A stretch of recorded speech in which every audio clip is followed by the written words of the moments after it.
गंदा हाथ के हो जाला वो बड़ी शर्मिंदा।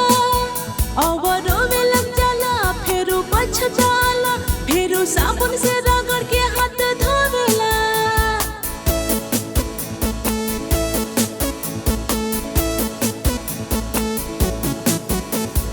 मनो सोचेला हमर हाथ गंदा, हम कबो न भीतर जा सकीले।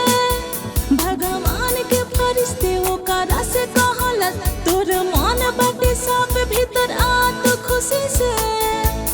फिर खुशी से झूम गल मनुआ।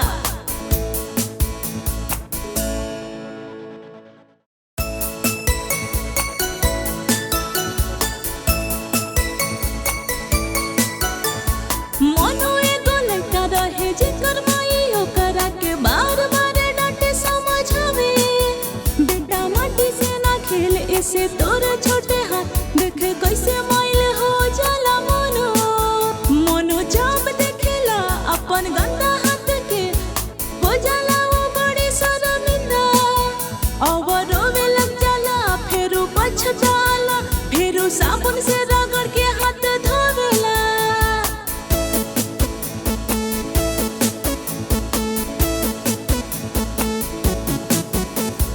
मनु सोचेला हमर हाथ गंदा, हम कबो न भीतर जा सकीले। भगवान के फरिश्ते ओकरा से कहलस तोर मन बाटे सब भीतर आ तो खुशी से। फिर खुशी से झूम गल मनुआ।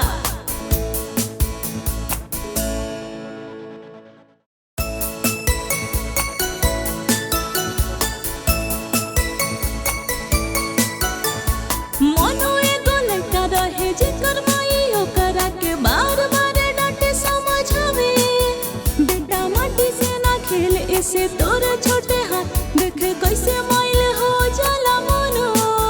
मनु जब देखेला अपन गंदा हाथ के हो जाला वो बड़ी शर्मिंदा।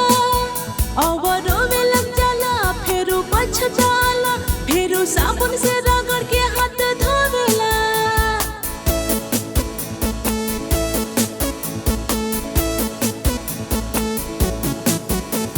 मनु सोचेला हमर हाथ गंदा, हम कबो न भीतर जा सकीले। भगवान के फरिश्ते ओकरा से कहलस तोर मन बाटे सब भीतर आ तो खुशी से। फिर खुशी से झूम गल मनुआ।